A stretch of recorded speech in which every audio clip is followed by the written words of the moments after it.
네, 앞서 CTS 뉴스를 통해서 보도해드렸듯이 올해도 어김없이 동성애 행사인 퀴어 문화축제와 이를 반대하는 국민대회가 함께 진행됐습니다. 양측의 행사는 주말 내내 뜨거운 이슈로 자리 잡았는데요. 네, 오늘 뉴스 더보기 시간에는 동성애 동성혼 개헌 반대 국민연합 운영위원장이신 기론평 교수와 함께하겠습니다. 네, 교수님 어서 오십시오. 반갑습니다. 네. 예, 반갑습니다. 자, 이 동성애 행사 개최를 반대하는 이 국민들 약 21만 명이 이 청와대에 또 국민청원을 올리기도 했고, 그럼에도 불구하고 지난주에 동성애 행사가 기어이 진행이 됐습니다. 또 이에 반대하는 국민대회도 열렸고요. 교수님께서는 그 현장에 제가 참여하신 걸로 알고 있습니다. 자, 직접 참여해 보시니까 올해 동성애 행사 어떤 식으로 좀 진행이 됐고 어땠는지 좀 궁금합니다. 예. 뭐 예전보다는 선정성이 좀 줄어들었다 하지만 여전히 문제가 있고요. 또 한 가지 제가 가서 느낀 게 젊은 이들, 10대, 20대 아이들의 복장도 점점 야해지고 있습니다. 그러니까 앞에서 무대에 있는 사람들을 본따 가지고, 그래서 저는 이런 행사를 계속하면은 결국 청소년들이 점점 더 성적으로 문란해지는 계기를 만든다. 그래서 정부 차원에서는 윤리도덕을 유지할 수 있도록 좀 이걸 제한하는 일이 필요하다고 저는 꼭 필요하다고 생각하고요. 또 한 가지는 음량이 너무 컸습니다. 그 퀴어 축제 쪽에서 너무 높아가지고 했는데, 아무래도 제 생각에는 이 반대 국민대회를 조금 제압하기 위해서 방해하기 위해서 했던 것 같아요. 근데 그 퀴어 축제 참가자들도 대화를 할 수 없을 정도로, 그래서 자기들도 불평불만을 하고 있습니다. 그래서 그런 것이 좀 큰 문제점이라고 생각합니다. 그렇게 된다면 뭐 주변 상권이라든지 뭐 주변 시민들도 상당히 큰 불편을 겪었겠습니다. 많은 불편을 겪고 약간 고통스러울 정도입니다. 그 데시벨이 보면은 밤에는 좀 낮아져야 되는데 아주 그냥 그거보다 훨씬 더 큰 것이 나와서 그거는 좀 제지를 해줘야 되는데 정부 차원에서 그걸 하지 않는 것이 너무 안타깝습니다. 그랬군요. 청와대 국민청원도 있었지만 아무래도 이 서울시청 광장의 사용 여부를 결정하는 건 서울시의 권한이기 때문에 청와대에서도 이제 제지를 할 수 없다, 이런 답변을 내놓은 걸로 알고 있는데요. 이런 음양 관련한 문제점 말고도 동성애 행사에 대한 시민들의 반응 전반적으로 어땠습니까? 아무래도 이런 좀 약간 음란성이 있는 행사를 공공장소에서 하는 건 다 싫어합니다. 왜냐하면 우리 다음 세대에 영향을 미치기 때문에. 그래서 이런 거는 좀 정부 차원에서 좀 제한을 가해서 자기들끼리 행사라는 것은 좀 실내에서 공공장소에서 하지 않도록, 그리고 그 광장 조례도 이렇게 음란한 것을 하지 못하게 되어 있거든요. 그거를 좀 준수해서 제한했으면 좋겠습니다. 그랬군요. 자, 그리고 지금 이제 저희가 말씀드린 건 이제 동성애 행사, 일명 퀴어 문화축제라고 했던 이거에 대해서 지금 이야기를 해봤고, 또 대한문 앞에서는요, 이 동성애 퀴어 축제를 반대하는 반대 국민대회가 또 함께 진행이 됐지 않습니까? 만여 명이 참석한 걸로 알고 있는데요. 이 대회 어땠는지 좀 궁금합니다. 제가 참석해 보니까 정말 굉장히 많이 모였고요. 전국에서 버스들로 자발적으로 왔습니다. 이번에는 정말 많은 시민단체들과 시민들이 그냥 자발적으로 왔고요.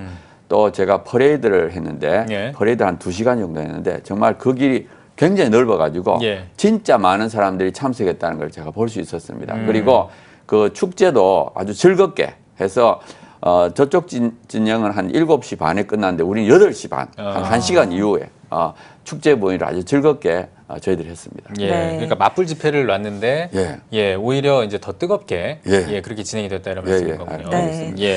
동성애자들이 이 매해 행사를 통해서 주장하는 점이 그들의 인권을 존중해달라, 이 점인데요. 이 부분에도 좀 짚어봐야 할 점들이 많을 것 같은데, 이런 주장 교수님 좀 어떻게 평가하십니까? 우리가 동성애자들의 인권을 존중해야 되지만 동성애 행위 자체는 인권이 될 수 없습니다. 원래 인권이라는 것이 미국 독립선언문에서 하나님이 주신 권리, 이렇게 그것이 인권이거든요. 그런데 하나님께서는 동성애 할 수 있는 권리, 죄를 지을 권리, 이걸 주지 않습니다. 그래서 우리가 집회의 자유는 있을 수 있지만 그거를 공공장소에서는 안 되고요. 우리가 이제 그거를 반대하는 걸 또 혐오라 그래요. 그런데 또 일반 언론들이 다 그거를 혐오라고 자꾸 이렇게 동조하는 것이 또 큰 문제라고 저는 생각합니다. 알겠습니다.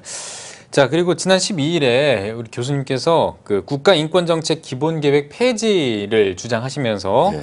과천 법무부 청사 앞에서 삭발식을 또 진행을 하셨단 말입니다. 지금 제가 언급했던 이 국가인권정책 기본계획이 뭔지 그리고 이걸 왜 폐지한다고 주장을 하시는지 좀 먼저 이 부분부터 좀 개념부터 짚고 가야 될 것 같거든요.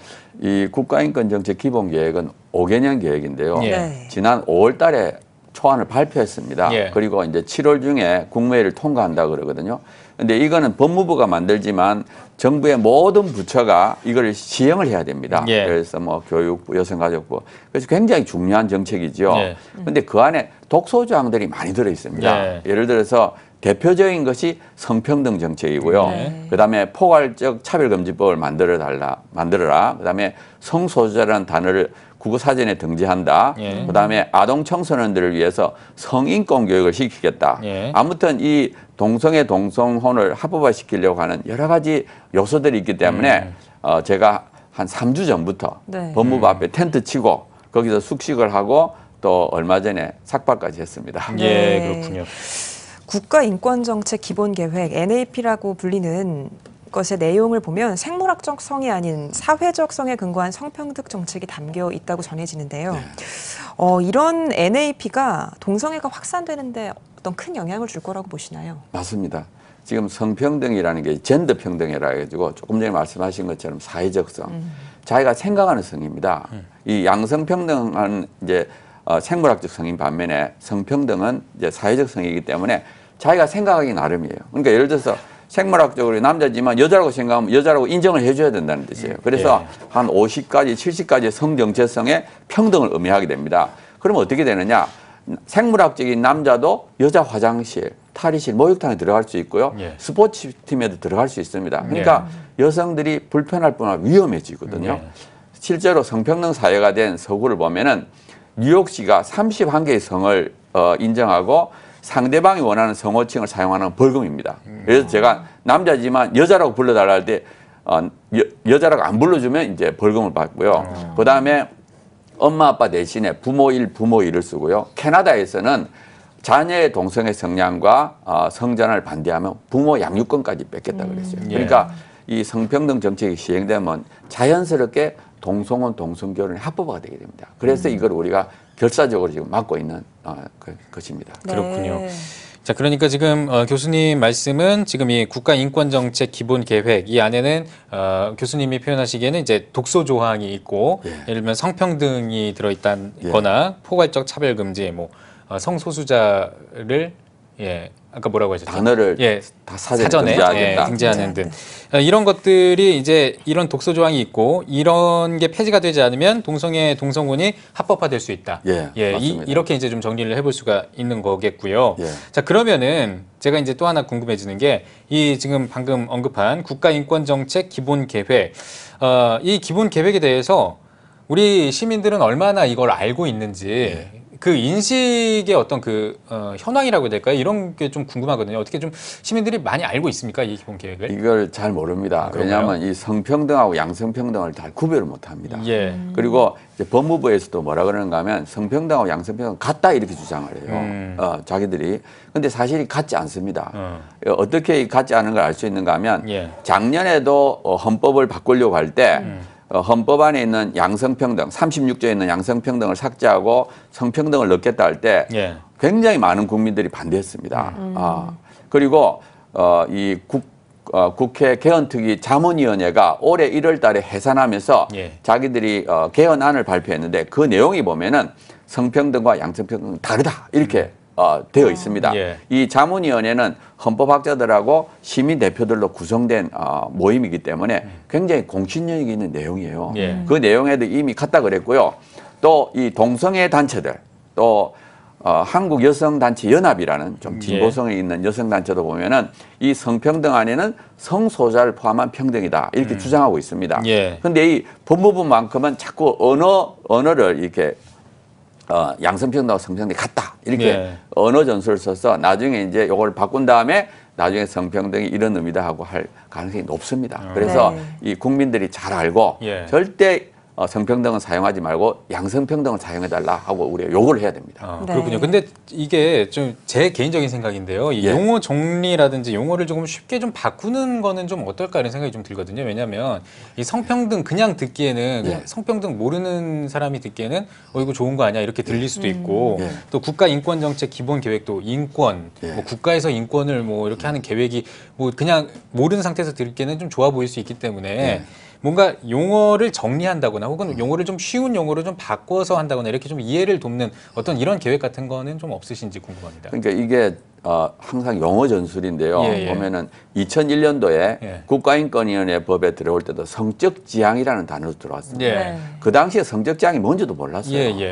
근데도 이제 그때 딱 법안에 삽입하고 나서 나중에 성적 지향이라는 것은 동성애를 포함한다. 그래서 성적 지향 차별 금지 조항이 나중에 동성애 차별 금지. 예. 그래서 2001년부터 국가인권위원회가 합법적으로 동성애를 이제 옹호하는 그 정책을 시행할 수 있었거든요. 예. 마찬가지입니다. 똑같이 이제 지금은 성평등이라는 용어를 싹 넣어가지고 예. 사람들이 부담감 없이 그리고 양성평등하고 성평등 차이점도 몰라요. 예. 그런 다음에 이 성평등이라는 의미는 이런 것이다 하고 이제 나중에 말하게 돼요. 그래서 우리가 정확하게 초기부터 예. 절대 안 된다고 말을 해야 됩니다. 그리고 이 성평등이라는 개념을 우리나라만 쓸 수가 없어요. 왜냐하면 이 전 세계적으로 통용하고 있기 때문에 예.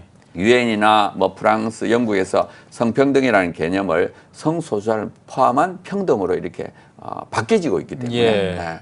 어쩔 수 없이 우리가 국제적인 그 네. 개념을 따라갈 수밖에 없다고 생각합니다. 예. 네. 지금 방금 말씀해 주신 성소수자를 위한 평등이라고 이야기를 해 주시니까 예. 훨씬 좀 이해가 빠른 것 같습니다. 예, 네. 맞습니다. 예, 예.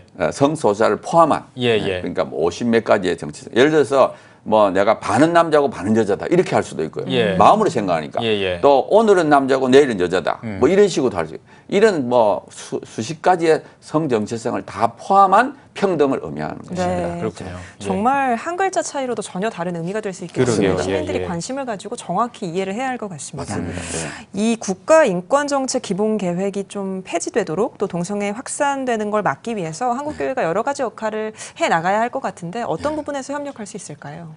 제일 좋은 거는 이제 한국 교회가 단합을 해서 대통령하고 법무부 장관한테 뭐 면담 신청도 하고 성명서도 발표하고 우리가 단합된 의견을 발표해야 됩니다. 그래서 기독교계가 딱 단합하고 물론 또 그 외에 양식 있는 모든 분들이 단합을 해서 국민들이 정말 이걸 원한다고 청와대 또 법무부에 말을 하게 되면은 정책이라는 것은 그 국민이 원하는 것을 해야 됩니다. 예. 국민 대다수가 이 윤리도덕을 파괴시키는 이런 정책을 원치 않는다고 하는데도 정부가 만약에 이걸 밀어붙인다면 그거는 국민을 위한 정부가 아니죠. 그래서 우리가 분명하게 목소리를 내줘야 되고요.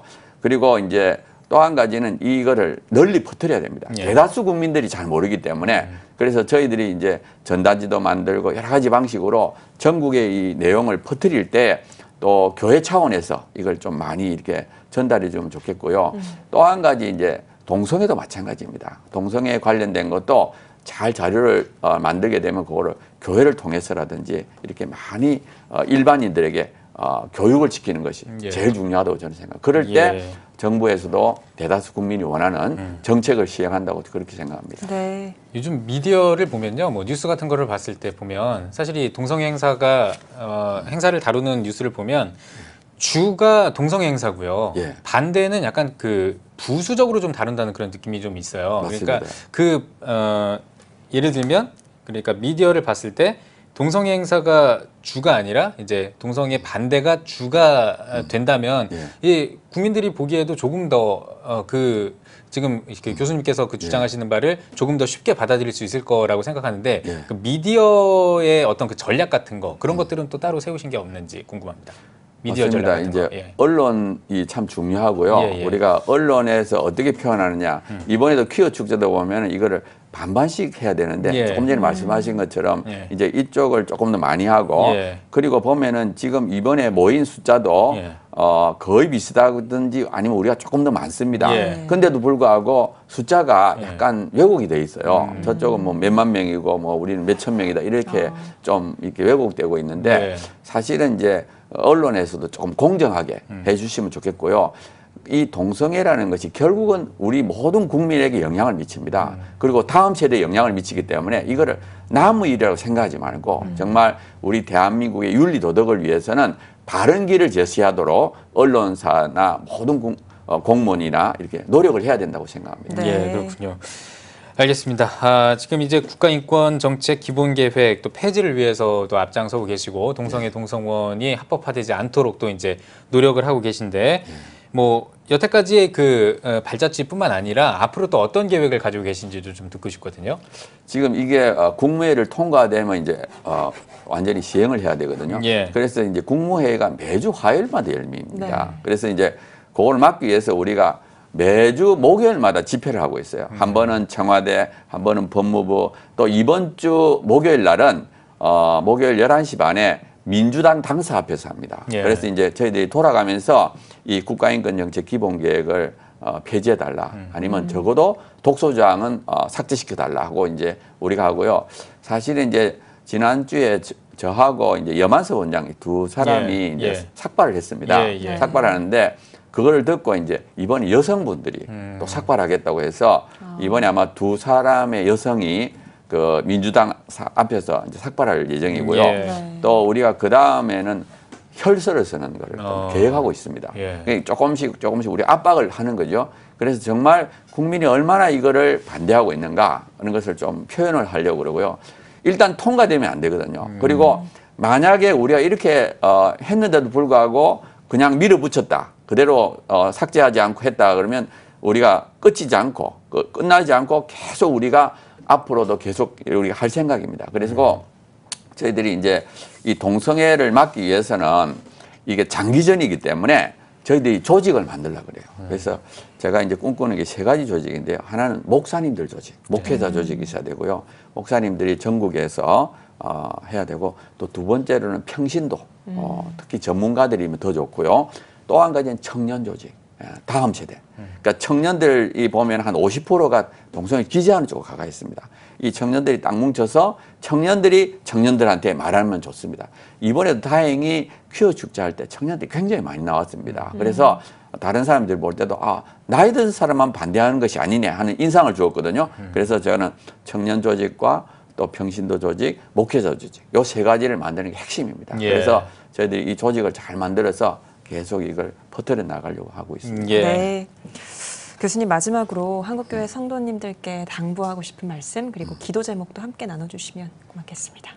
저는 이 일이 남의 일이라고 생각하면 안 된다고 생각합니다. 정말 어떤 사람들은 뭐 좀 무관심하거나 또 이게 중요하지 않고 우선순위에서 밀리는 분들이 있는데 정말 이거는 우리 모두의 일이다. 그리고 지금 서구에 무너지는 것을 우리가 보고 있지 않습니까? 정말 열심히 힘을 합쳐야 된다고 생각하고요. 또 한 가지는 우리가 야성을 회복해야 돼요. 기독교가 요즘 너무 약해졌어요. 저는 기독교는 사실은 이 세상에서 가장 무서운 종교라고 저는 그렇게 생각합니다. 왜 기독교가 가장 무서운가 하면 기독교만이 죽음을 이길 수 있는 종교입니다. 저는 젊은 시절 뭐 중학교, 고등학교, 대학교, 청년 시절 죽음에 대해서 굉장히 고민을 많이 했어요. 그러다가 제가 하나님을 만나고 이 기독교를 믿고 나니까 야, 죽음을 이길 수 있는 길은 기독교밖에 없네. 그런 확신을 갖고 있어요. 저는 이 세상에서 가장 무서운 건 기독교라고 생각합니다. 그리고 진짜 기독교인이 되면 이 세상에 어떤 것도 이길 수 있어요. 왜? 죽음을 이기기 때문에. 저는 우리가 동성애보다도 기독교가 약해졌기 때문에 동성애라는 이런 독초가 자라고 있다고 생각합니다. 그렇기 때문에 우리가 다시 야성을 회복하고 진짜 기독교인이 되도록 그래 우리가 정말 하나님 믿는 그런 하나님의 사람이 되고 나면 이 세상의 모든 것을 이길 수 있습니다. 그래서 영적인 지도자들 특히 목사님이나 장로님 이런 분들이 앞장서서 본을 보이고 정말 진짜 기독교인이 되도록 그렇게 하면 이 동성애 문제도 저절로 해결된다. 저 그렇게 생각합니다. 네, 알겠습니다. 오늘 뉴스 더보기 시간에는 동성애 동성혼 개헌반대 국민연합 운영위원장 기런평 교수님과 함께 이야기 나눠봤습니다. 교수님 오늘 귀한 말씀 고맙습니다. 고맙습니다. 감사합니다.